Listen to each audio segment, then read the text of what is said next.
All right, how's everybody doing? This is the Comic Samurai. I want to welcome you to my next video. And tonight we're going to be continuing my series on hidden gems. These are comic books that I don't think get nearly enough attention, so I thought I'd shine a light on them and spread a little love. Let's go ahead and jump right in. First up, we got this Doctor Strange number 26, and it's got a beautiful cover by Jim Starlin. I just love that one. Now, there's two reasons that this is a hidden gem. One, it's the Return of the Ancient One, which is Doctor Strange's mentor. And more importantly, it features the return of one of my favorite villains, the In-Betweener. And I think he's going to be a great villain when the MCU finally discovers him and uses him to his fullest potential. All right, let's go ahead and move on from that one. Next up, we got a three-part series, and it's another battle between Superman and Captain Marvel. This is Action Comics number 826, and the whole story starts here. And you get to find out how Eclipso is going to take Superman over and control him. And he threatens to fill the Grand Canyon with corpses. I mean, it is a visual that you can't forget. This is a great battle right here. But this first one just introduces them. And it leads into the next comic, which is an Adventures of Superman, number 639. And that cover that Ian Churchill did with Captain Marvel's cape in tatters being drugged by an eclipsoed Superman. Oh, it just gives you chills to think what he's capable of. And the story wraps up in a Superman comic number 216, and you really get to see those two heroes fight here. And they go ahead and they utilize that trick that he used in Kingdom Come by Mark Waid, where the lightning hits him, the magical Shazam lightning. When Captain Marvel says his name, that lightning hits, and it's one of Superman's few weaknesses, and he uses it. Shazam, Shazam, Shazam, and that lightning hits Superman 3 times in a row. Oh, it's great to see that. I really like that fight. All right, moving on. We got a real interesting comic. It's called Batman Arkham Unhinged number 5. And this one introduces these two brothers, conjoined twins, Hammer and Sickle. And the art is done by Juan Jose Rip, and that man is incredible. What an artist. The way he poses his figure and manipulates perspective, the detail on it. Oh, I wish he'd have done the cover on this one, but every page inside of this comic book is worth a read. Oh, you could find this one in dollar bins, and I really think they might use those villains someday. They really were an interesting take, and his drawing of the villain of Joker, oh, it's frightening. That's the best Joker I've seen in a while. I like that Rips art.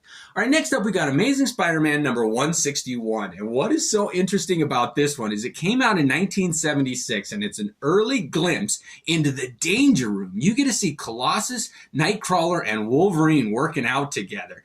And Nightcrawler and Wolverine have not quite bonded like they do eventually, and they get in a fight. And it's just fun to see them interact so early, drawn by somebody other than Cockrum and Byrne. I mean, it's nice to see the X-Men in a different series other than the X-Men, and that's an early appearance. And I got to mention it, the story continues in this Amazing Spider-Man number 162.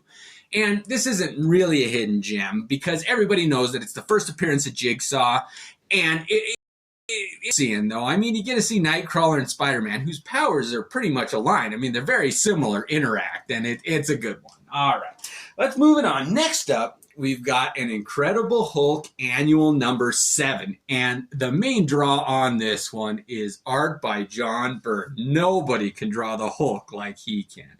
I love his rendition of the Hulk. Every panel in this comic book has action and suspense and good battles, and expressions are conveyed so good. John Byrne just has such a knack, and I think this was 78.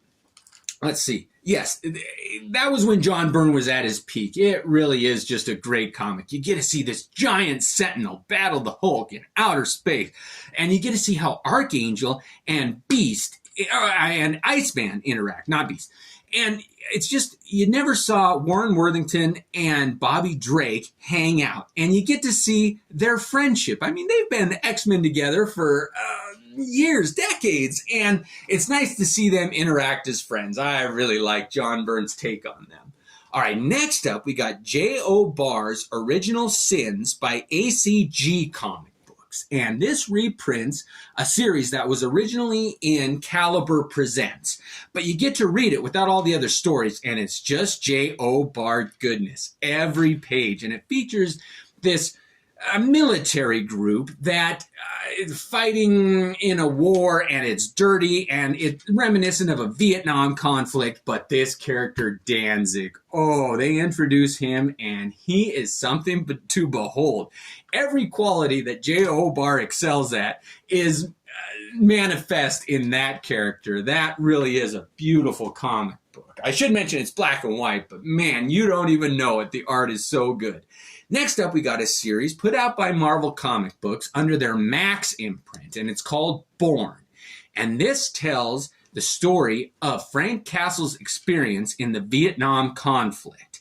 And you get to see what formed him, and it even alludes to Frank Castle making a deal with the devil. And it is just an enthralling story. You get to see what really made Frank Castle become the horrific vigilante that he ends up becoming.